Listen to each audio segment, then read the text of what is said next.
guest, who we believe to be a very important guest due to their busy schedules. We'll do a pre-recorded segment, and we're going to pre-record this, but it won't really matter too much to the listener. But I guess for the interest of disclosure, we're pre-recording this on this Tuesday, October 7th. We're playing it back on Tuesday, October 8th. And it's with my next guest, Dr. Robert Duncan. He's the author of Project Soulcatcher, Secrets of Cyber and Cybernetic Warfare Revealed. And his most recent book is How to Tame a Demon, a short practical guide to organized intimidation, stalking, electronic torture, and mind control.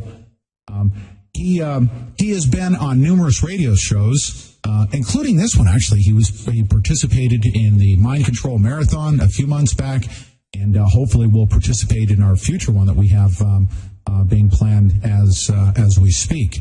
But he's done a lot of radio interviews exposing mind control research atrocities being done on the human race by the U.S. government in order to improve their techniques. And Mr. Duncan was on Jesse Ventura's show, Conspiracy Theory, on the Brain Invaders episode. His research interests include creating Manchurian candidates and super spies using cybernetic hive minds. He is a researcher of bioeffect of electromagnetic weapons for well over a decade, and his activism is focused on plausible denial, torture, interrogations, the creation of programmed assassins, and other mind control techniques. And he joins me now on the Pete Santilli Show. Mr. Duncan, thanks for taking the time out and coming back on. I really appreciate it. Yes, well, thank you, Pete. I appreciate you inviting me back on your show, and I always accept an opportunity to try to enlighten the public on what is going on behind the curtain to expose the wizard. You know, I think the most important thing I can do in this second visit with you, the first time when we did the Mind Control Marathon, I was in the very beginning stages of learning and understanding the technology that was being used to experiment on a group of individuals that call themselves targeted individuals. Now, I've learned a lot since then. This is where I'd like to start the conversation off. I think it's really important for our listening audience to hear directly from you what I may have learned, and if you can just validate what I've learned, is that this experimentation over many, many decades has allowed our government, and it's well documented too, by the way. I've taken a look. We'll talk about these CIA documents that I've seen recently from the 50s, where the CIA experimented with brainwashing techniques. But now the technology exists to where they're now ready, after understanding the human being with the targeted individuals that they've worked with over decades. I think they're now taking this to the next level, and that's to take their mind control techniques to the greater population. Is that not what's taking place right now in the world, that we are now under a massive mind control project? Yes, and you're spot on, and this operates at many levels, from the individual, understanding the individual mind, and the brain has been deciphered, behavior modification, and you were correct in saying this has been explored at least since 1950s, if not much earlier. In fact, I'm proud to say that I'm from Idaho, where the church hearings, Senator Frank Church, started in the 70s an investigation on a project called MK Ultra. And you can read about this on the internet. This is all documented, that the CIA was performing mind control experiments on innocent civilians throughout the United States and probably other places in the world. They claim they shut it down, and this is simply untrue. It just went underground, and the national security password is used constantly so that the public cannot know that this is going on. This is really domestic terrorism, and it's unfortunate for those targeted individuals that they were selected. They always want to know why. Why was I selected? And it's, in most cases, it's random, and you have to do a random subsample of all different cultures, all different languages, all different groups for the database. But there is an outlying factor in the patterns that if you are a government whistleblower, or you're a dissenter or you're a peace protester, that you will be put on these lists for experimentation using mind control. And unfortunately, the type of programming that is most common is called monarch mind control programming, which involves a lot of torture. Now, people think of torture pulling out fingernails or teeth and electroshock or waterboarding, but this kind of torture is high tech. It causes just as much trauma, if not more, to the individual that's experiencing it. But the final outcome is supposed to split the personality, make them submissive, a whole slew of experiments that they're doing. And initially, when MK Ultra was around, they were trying to use drugs to create a disassociated state. Now they can use torture to create that disassociated state and then reprogram it. So I encourage your listeners to look up monarch mind control programming to get a better understanding of how it's actually done. And it's 100% true. And it's funny, in the United States, we say, the torture report is supposed to come out, and CIA, of course, redacted it all, so it's unintelligible. But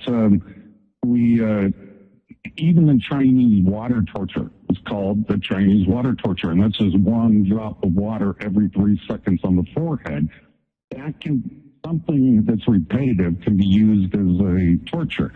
So we can get into more details about the techniques that the government's using, but they're so cleverly covering it up that most people won't believe that it's actually happening. And, I imagine 30 years, 20 years in the future, 30 years in the future, there'll be a president that says, oh, I'm sorry, it turns out we were doing this to, a few thousand of our citizens. And that's what they do. Tuskegee experiments, for example. And send apology letters, right? I'm sorry, say that again. And they'll send apology letters saying we're very, very sorry. Apology letters of the people that are already dead and the family members, of the survivors. But that's well, why can't we stop it now? Why can't we expose this now? Is the question. Yeah. Now there have been, and this is going to be a two-part question here. This is something that I've learned since the last time I spoke with you. I've come across some documents that were revealed by Freedom of Information Act requests. So this is factually correct that the Central Intelligence Agency, and you speak of, torture. Tell me if I'm correct in assuming this, that they experimented with physically sitting a subject down, torturing them physically to remove their personality, to insert another one, almost in a schizophrenic way, to separate those personalities, to keep them separate, and activate that second one with a special code to get essentially their Manchurian candidate to perform assassinations, terrorist acts, sexual favors, and so on and so on. Isn't that true what they were doing way back then? Yes, absolutely. I mean, this is all documented, as you said. And unfortunately, it was against those people's wills. They do it. They can do it now in a different, with different technology. But the idea is the human has a breaking point of how much pain they can withstand and duration of pain. And we see this with children that are abused. They will repress their memories. But this can be done to even adults, that they will disassociate. Their personality literally gets split before of what they can handle as reality and what they can't. And so they escape. And these splits, they can be split again and again. So you can create what's called multiple personalities. Each one can be programmed, on the most part, I mean, there's a success level of certain keywords that will trigger them to go into that mode. And this is, you touched on how programmed assassins are created. And the great thing about programmed assassins, one, you don't have to pay them. because you've done this to them illegally and against their will, and they will pass a polygraph if they're caught. I didn't do this, but we have videotape of you doing it. They will have no recollection that they actually did it.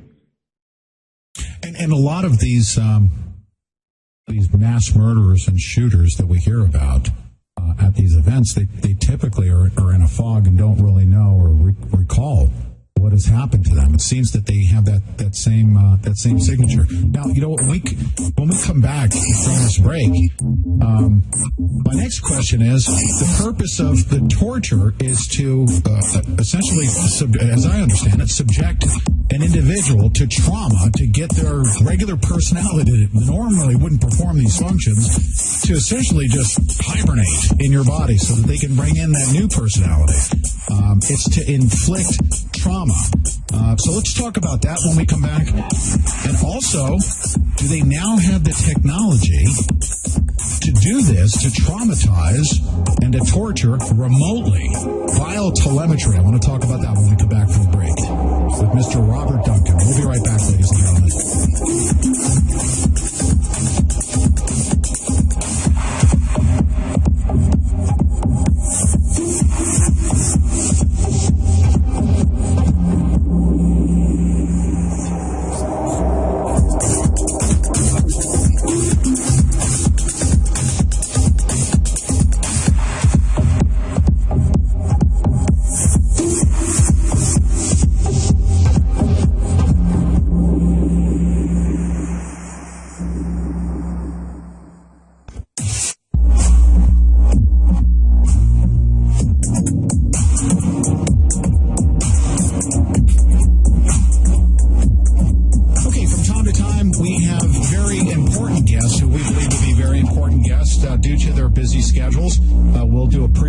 Segment, and we're going to pre-record this, but it won't really matter too much to the listener. But I guess for the interest of disclosure, we're pre-recording this on this Tuesday, October 7th. We're playing it back on Tuesday, October 8th. And it's with my next guest, Dr. Robert Duncan. He's the author of Project Soulcatcher, Secrets of Cyber and Cybernetic Warfare Revealed, and his most recent book is How to Tame a Demon, a short practical guide to organize.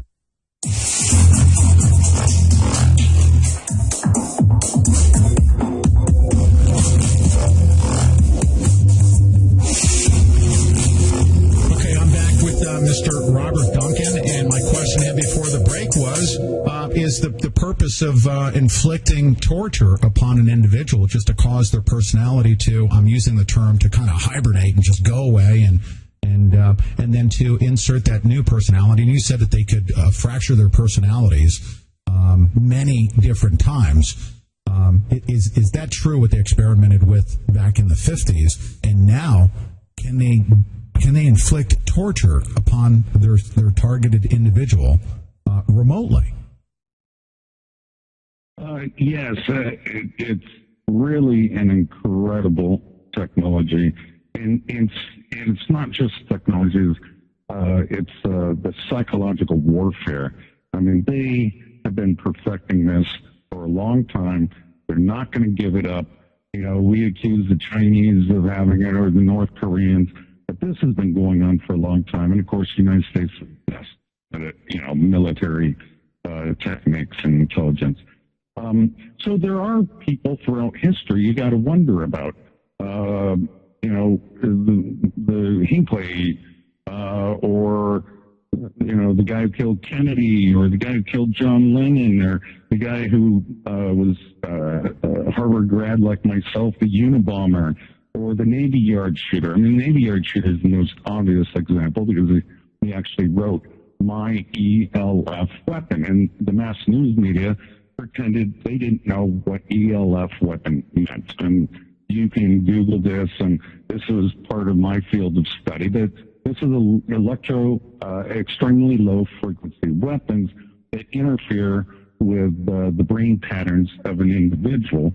And so you can create these people to commit crimes. Now, a lot of what's going on is they don't care how these, I call them psychobombs or programmed assassins, who they killed because they're trying to create chaos in society. And my guess is, what purpose does that serve? I thought the U.S. government's trying to save lives, but no, that's not the way politics works. That's not the way power structures work. They want to take away gun rights of the individuals, and so if they can scare the public that there are too many unstable people in society, it's better that no one has guns. They will do it, and if you look throughout history, all of the civilizations that have done this, taken away gun rights, well, they become fascist very quickly and totalitarian. So it's a very dangerous thing to allow happen. And it also gives them the right to, scare the public into, we need the Patriot Act. Give away your right to privacy. The NDAA or whatnot, the other act. And in fact, I heard the UN today announce something similar to the Patriot Act, that all nations are going to agree upon, that the NSA can spy upon all nations, and this is for the good of humankind. Well, no, it's not. It's for total control. It's for absolute control. And who controls the politicians? Well, we already know that they're bought out by the richest people. And we never, living in a binary thinking system in politics, Democrats or Republicans, doesn't help us. We're taught that since an early age. Sports teams, sporting events, care about one team over another team. And then that kind of evolves to adulthood. And unfortunately, you're going to get the same team either way. It gives you a false sense of democracy. One-ply toilet paper or two-ply toilet paper. Neither thing is going to work.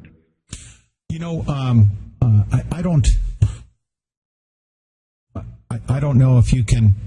Well, you can only speculate who the men are or the women behind the curtain that are driving this agenda. But let me bring something up I find and I found to be very, very interesting, is that some of these, well, I'm concerned, about the whistleblowers that have access to what's going on. They cannot come forward because they're signing, very strict non-disclosure agreements. But I'm also discovering that they're not only coming forward for legal reasons, but additionally, some of these people, lower-level scientists, are actually disappearing. Once they're done with them, they actually wipe them off the face of the planet. Isn't this factually correct that in history, dating all the way back to the Nazis, they've always done that to the lower-level scientists, that they actually kill them so that they won't reveal these secrets? It's unfortunate. I'm a very patriotic American, and to see the parallels between Nazi Germany and my own country. And it is true if you look at the mid-level to lower-level scientists in most of the Navy or DARPA contractors that leave the agency, that they die of unusual causes. I mean, and very young. And the Nazis used to do that. They would basically say, okay, the two head scientists, you get to continue on to a new project. We don't want any leaks. And they would just take machine guns out and kill all the rest of the scientists. And it does appear that I've seen quite a few articles on it that the UK and US are doing something similar. If not, some of them suiciding. And we know that if they have control over even those individuals, they might even program them to commit their own suicide. Yes, no. In fact, that's part of the brainwashing and torture and mind control program. Is you, assuming you were one of the handlers, you have an objective, and ideally, you want the person to commit an act of violence against another specific target and then kill themselves.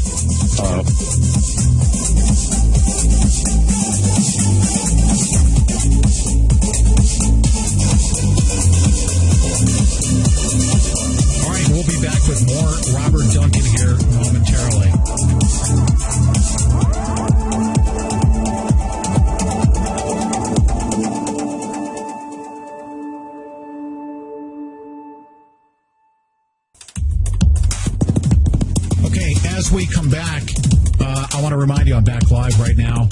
Robert Duncan is joining us. I did a pre-record because of his schedule. This is an important segment, and also remember that Robert Duncan will be joining us for the Mind Control Marathon that we're putting together. It's going to be power-packed, especially with what we've learned since we had the first Mind Control Marathon. So Mind Control Marathon 2 will be broadcast. You'll be hearing about those dates here coming up. But now let's go back to Robert Duncan, and I'm just going to stutter step a little bit because I screwed up with the recording. That's okay, though. You guys are a steak of potatoes, and you understand. Here we go. Or discredit them as being crazy, yes. and put them in jail, and then no one will listen to them again. And these are the tactics that are being used. But I actually think the suicides that we read about aren't real suicides. Those are just set up. The CIA is known to be one of the best agencies for this, but there are a lot of black op agencies, and you just make it look like a suicide when people don't question it. That's unfortunate. We're gonna take a short break. Come back. Stay right there.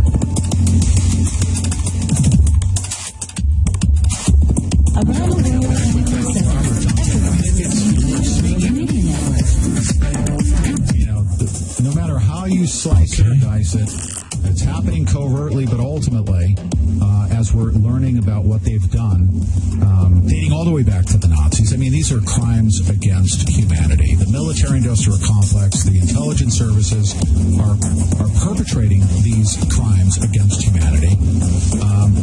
Will anybody ever be held accountable for this stuff? Now, that's the first part of my question. Secondly, we have a bunch of victims of mind control technology that don't know how to articulate what's happening to them. And they're easily marginalized just by being called crazy. They actually, in fact, will bring them to an insane asylum. Ultimately, if they speak out too loudly, they'll end up in the court system and get taken away by the men with the white coats. But these are crimes against humanity. There's no doubt about it. Don't you agree? Oh yeah, it's worse. I mean, this is secret torture, a silent Holocaust, if you will. And how I think this is going to play out is, for example, Obama just sponsored the Brain Initiative. Bush had the Year of the Brain, but they're investing money into this research. And it's funny, when I was working for people I can't say, BRAIN stood for Biometric Recognition and Identification Network. Now it means something else. So what will happen is we'll pretend in about 20 years we just invented the technology. So all those people that were complaining with the tinfoil hats, that couldn't have been true. Well, unfortunately, the technology that the average person knows about is 50 years behind.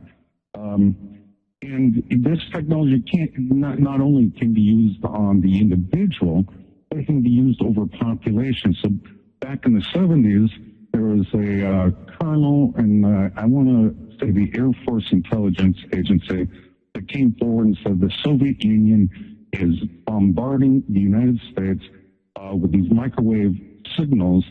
And so we started doing it to them, and they said they were psychotronic signals. Psychotronic means affecting the mind through electronics. And it was meant to calm us as a population. Well, what a great political control tool. And it's only gotten more sophisticated since then.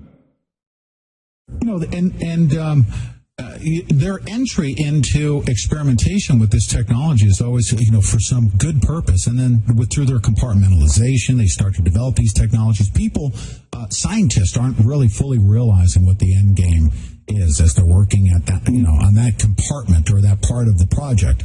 But somebody at the top is obviously putting this stuff together and advancing pieces together. That's so true. I remember I was in a secret NATO base, and I was working on a bug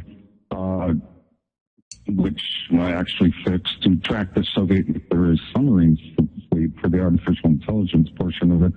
And the admirals from around the nations joke that we got Congress to pay for this multi-billion-dollar system to track whales. So anytime you have a military application, you have to go to the public and say, look at all the good that's going to happen. We're going to help paralyzed people walk again. We're going to help autistic children. We can cure color blindness or blindness. But the more devious aspects of it is always warfare first. It's always about creating the super soldier. Yeah. Now, we talk about the technology, and we talk about, now I'm talking about the fact that they're ready to take what they've experimented with these targeted individuals for many decades now. Now they're ready to take this to the greater population, the entire planet, all humans on the planet. They've been able to tap into, through biotelemetry, remotely speak to just about every human being because we each have a signature. Do they have the ability? And during the break, we were talking about, and please pardon me if I misspeak. Is it called hyper gain technology now, to where they can actually control an entire population with a specific technology? Is it hyper gain? Is that what it was referred to as? Yeah. Okay. You're mentioning two different terms.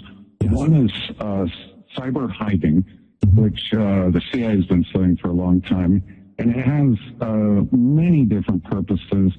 And one of them is swarm theory. How do you get troops at the speed of thought to act like ants or bees and have a common target?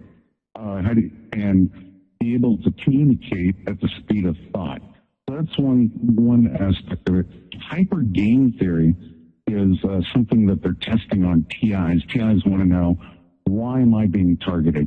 Why am I being put through these ringers? And this is kind of evil, but if you ever saw the movie War Games, where the AI program tries all these different simulations and determines it's mad, it's mutually assured destruction. There is no winning solution in nuclear warfare. Well, they're doing something similar. It was invented, and he won a Nobel Prize by a man named John Nash. They made a movie about him called The Beautiful Mind, but they tried to make him look crazy. He worked for the NSA. And he came up with an idea that there is a higher optimum. So in business, well, the military took that and runs these simulations of world domination strategies. Now, for cybernetic hypergame theory, I know it's a lot of words to start together, they're trying to figure out how people think they can get out of this torture camp. So people often will go to the police or the FBI or go and try to sue, the United States government, and they think they can get out of the torture that way. But this is part of the game. They want to see every move a person will make and how they will block it. So it gets very complex, and hypergame theory even goes into cyber warfare, how you attack a computer and how the defenses of the computer are going to react, and it's a probability matrix. But I encourage your readers to look up hypergame theory to understand just how complex this game of manipulating the population and people's emotions and their belief system has become. The light just came on, because if you look at how they've treated the public through the media, through politics, aren't those same methods applied even in social media? They put out a news article, or there's a false flag attack, and then they analyze how we naturally respond to those fabricated events. That way, the next one, the bigger one, they'll be able to, install the Patriot Act, for instance, and they know how the population is going to respond, and that's why we have this incremental nudging towards something much bigger every single time, isn't it? You got it. You're right on there. Wow. And they call them exercises, warfare exercises, or whatnot. But yeah, that's exactly how it works. And it's to shock the population, see what shocks to the system, and the shock to the population. Let's say it's a financial crash or something else, creates a traumatizing event. So you're actually traumatizing an entire population, not just the individual. Well, listen, I'm going to invite you on for, that's all we have time for right now, and I thank you very much for taking the time out this time, but I'm going to invite you on for the next Mind Control Marathon. We'll be able to spend more time if you'll accept. Yes, absolutely. I enjoyed talking with you, Pete. Santilli. Thank you so much, Mr. Duncan. All right, ladies and gentlemen, we'll be back right after this break with more of the show. We'll carry on right after this. Let's see. We're going to go directly to carry on with the show. I'm going to invite Susanna Cole back on. You know, it's a pre-record. I screwed that one up, so that's okay. But we still got the information out there. We got the full interview with Bob Duncan out there. It was an important one for many different reasons. Right. Now, if I could, Susanna, I'm gonna recap some stuff here, and I'm gonna express the importance of us exposing this technology, exposing in a way that I think is responsible. For instance, when we tell our listening audience that not only does the technology exist, but the experimentation has gone on for decades. The Central Intelligence Agency has been experimenting. Well, actually, you know what? Let's go all the way back to Nazi Germany. What kind of human experimentation took place back in Nazi Germany? What did they do to human beings to see about pushing them to the limits of what they can take for the purposes of what of control? As he said, it's all for the purposes of perpetrating war, right? Yeah. Yeah. Well, in Germany, it was a lot about torture, and of course, a lot about developing drugs and things like that. Especially, I think it went more to the drugs that you like in the 50s, 60s, and 70s. But torture's always been a big way of breaking people and breaking a person's mind.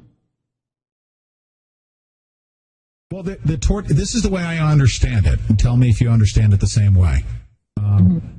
I understand that the purposes of torture is really to take your personality, who you are, what's in your soul, and getting it to run and hide and suppress it, make it go away, and you don't even know that it's happening, and then have your personality replaced with something that's more desirable to them.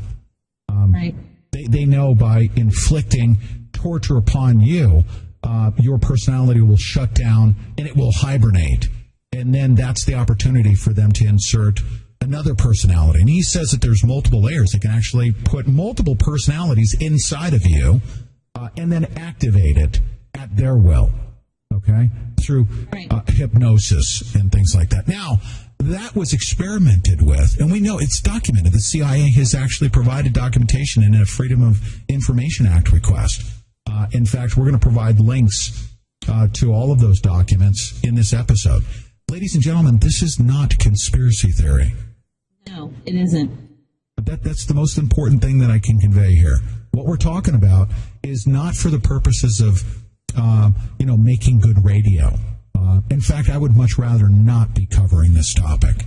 I would much rather that this reality does not exist. But it does. And you as a people, sometimes, even with stuff that's presented to you, we talk about, things like the Boston Marathon bombing. We talk about the Oklahoma City bombing. We talk about all of these conspiracy theories. And it is just so what is it called when you just cannot handle the truth at all. You just can't even fathom that the government would be doing such bad things to humanity, and you just shut down. Yeah, what's that term called? Oh, I don't. Cognitive dissonance.